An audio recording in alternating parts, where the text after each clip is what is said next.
Assalamualaikum guys, welcome back to my YouTube channel. So in this video we will discuss about the micrometer screw gauge. Last वाली videos में हम इससे पहले वाले topics को discuss कर चुके हैं. अगर आप वो देखना चाहते हैं तो you can visit my channel and watch those videos. अब micrometer screw gauge is also length measuring device. As you know कि हमने लेंथ मेजरिंग इंस्ट्रूमेंट्स को स्टार्ट किया था और फर्स्टली जो हमने लेंथ मेजरिंग इंस्ट्रूमेंट पढ़ी थी वो मीटर रूल था एंड उसके बाद हमने वर्नियर कैलिपर को स्टडी किया था.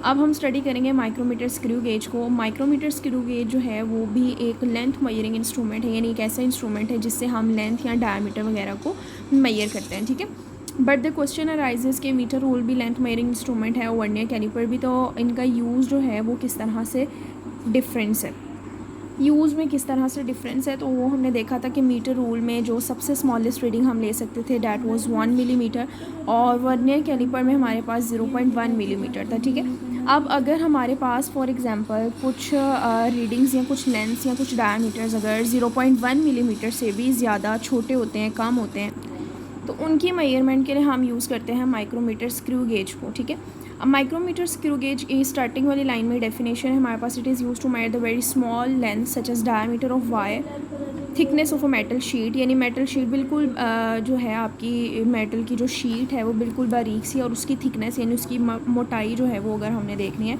तो हम उसके लिए क्या यूज़ करेंगे, माइक्रोमीटर स्क्रू गेज को. ठीक है, अब माइक्रोमीटर स्क्रू गेज के पर हमारे पास दो स्केल्स होते हैं जिस तरह वर्नियर कैलिपर के थे. वर्नियर कैलिपर में हमारे पास दो स्केल्स थे, main scale and vernier scale. Same उसी तरह हमारे पास माइक्रोमीटर स्क्रू गेज के भी दो स्केल्स होते हैं, एक होता है main scale and the other one is circular scale. Main scale के ऊपर हमारे पास रीडिंग्स होती हैं 0.5 मिलीमीटर तक. ठीक है, सॉरी 0.5 मिलीमीटर की रीडिंग होती है इसके ऊपर, यानी मार्किंग हुई होती है.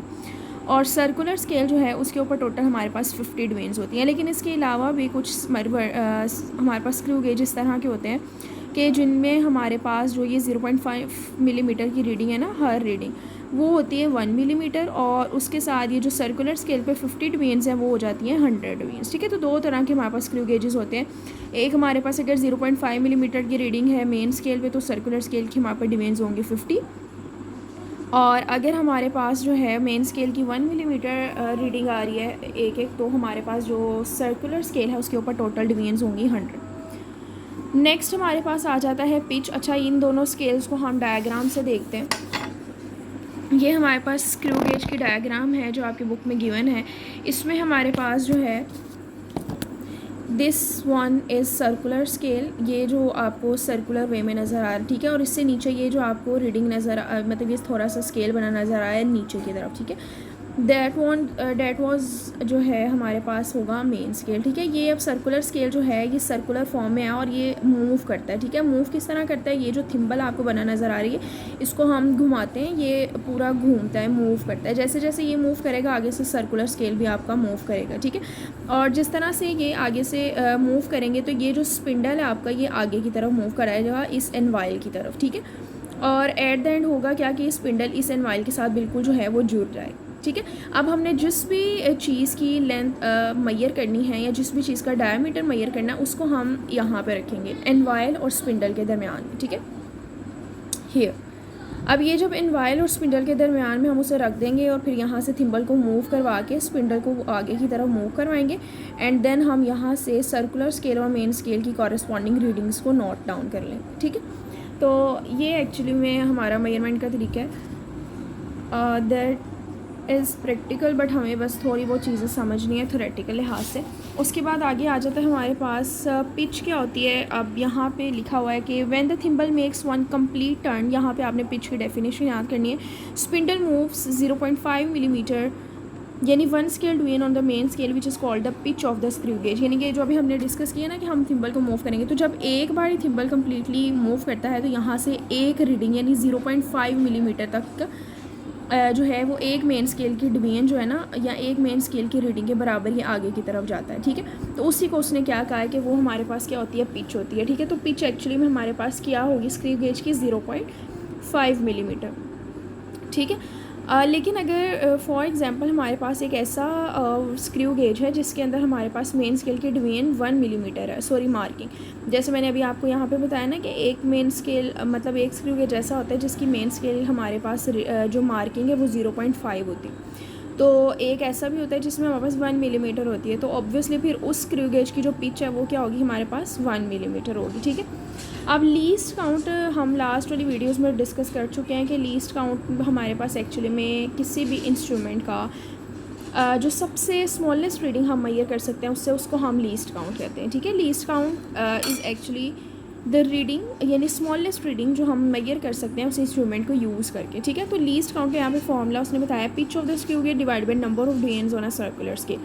अब पिच हमारे पास क्या आ रही है 0.5 और नंबर ऑफ डिवीजन्स हमारे पास कितनी है 50। अगर 0.5 मार्किंग है तो हमारे पास डिवीजन्स कितनी है 50 है, और अगर हमारे पास 1 मिलीमीटर है तो डिवीजन्स कितनी होंगी 100। तो हम दो तरह से लीस्ट काउंट को फाइंड आउट कर सकते हैं, 0.5 डिवाइडेड बाई 50 या फिर 1 डिवाइडेड बाई 100। दोनों सूरतों में आपके पास आंसर सेम ही आएगा 0.01 मिलीमीटर। तो here is the least count of screw gauge. जैसे मैंने स्टार्टिंग में आपको बताया कि वर्नियर कैलिपर से हम जो है रीडिंग ले सकते थे 0.1 मिलीमीटर की, ठीक है। लेकिन अब उससे भी ज़्यादा स्मॉलेस्ट रीडिंग अगर हमने नोट डाउन करना चाह रहे हैं या उससे भी छोटी लेंथ है, कोई डायमीटर है, तो उसको मेजर करने के लिए अब हम क्या यूज़ कर सकते हैं, स्क्रू गेज। और स्क्रू गेज से सबसे स्मॉलेस्ट रीडिंग जो हम दे सकते हैं वो क्या है 0.01 millimetre. Now we will move towards the zero error. अगर आपको याद हो हमने वर्नियर कैलिपर में भी स्टडी किया था, जिसमें हमने मेन स्केल और वर्नियर स्केल को आपस में जो है वो देखा था, उनको आपस में कंपेयर किया था। अगर तो उन दोनों के ज़ीरो एक दूसरे के आमने सामने आ रहे थे तो ज़ीरो एरर नहीं था। अगर ज़ीरो जो है वो लेफ़्ट या राइट साइड पर जा रहा था तो ज़ीरो एरर मौजूद था। अब हम देखते हैं कि स्क्रू गेज का जो ज़ीरो एरर है वो हम किस तरह से फाइंड आउट करते हैं। यहाँ पे जो डायग्राम इसमें आप देख सकते हैं, यहाँ पे ये आपको एक लाइन नज़र आ रही है, ठीक है। इस लाइन को हम कहते हैं इंडेक्स लाइन, और ये हमारा सर्कुलर स्केल है, ठीक है। ये आपके मेन स्केल की इंडेक्स लाइन आ गई और ये हमारे पास आ गया सर्कुलर स्केल। अब ये सर्कुलर स्केल की रीडिंग्स आपके सामने लिखी हुई। अब जाहिर है इन रीडिंग्स में कोई एक रीडिंग ज़ीरो की भी होगी, ठीक है। अब होना क्या चाहिए कि अगर हम यहाँ से कम्प्लीटली थिम्बल को मूव करवा के स्पिंडल और एनवाइल को आपस में जोड़ देते हैं, यानी कम्प्लीटली टाइटली क्लोज कर देते हैं आपके स्क्रू गेज को, तो होना क्या चाहिए कि जो आपकी ये इंडेक्स लाइन है ये कंसाइड करनी चाहिए इस सर्कुलर स्केल के ज़ीरो के साथ। अगर तो इंडेक्स लाइन उस ज़ीरो के बिल्कुल सामने आ जाती है तो इट मीन्स कि आपका स्क्रू गेज में कोई एरर मौजूद नहीं है, ठीक है। आपके पास जो भी रीडिंग आएगी वो बिल्कुल करेक्ट आएगी, इसमें किसी भी तरह की एडिशन या सब्ट्रैक्शन की ज़रूरत नहीं है।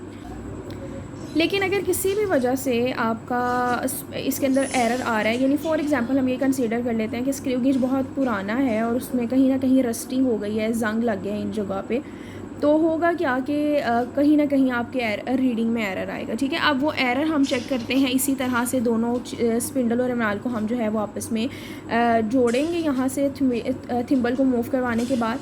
तो हम ये देखेंगे कि अगर आपका सर्कुलर स्केल का ज़ीरो इस इंडेक्स लाइन से ऊपर या नीचे की तरफ आ रहा है तो फिर ऑब्वियसली एरर मौजूद होगा। यहाँ पे उन्होंने अलग से एक डायग्राम शो की है जहाँ ये ये आ गया आपका इंडेक्स लाइन और दिस इज़ सर्कुलर स्केल, ठीक है। अब ये सर्कुलर स्केल का ये ज़ीरो, अब ये सर्कुलर स्केल का ज़ीरो और ये इंडेक्स लाइन बिल्कुल एक दूसरे के अगर आमने सामने आ रहे हैं तो इट मीन्स कि इसमें एरर मौजूद नहीं, आपका आपका जो स्क्रू गेज है वो बिल्कुल ठीक है। सेकंड में आप देख सकते हैं कि जो ज़ीरो है वो कहाँ रह गया, पीछे ही रहे, ठीक है।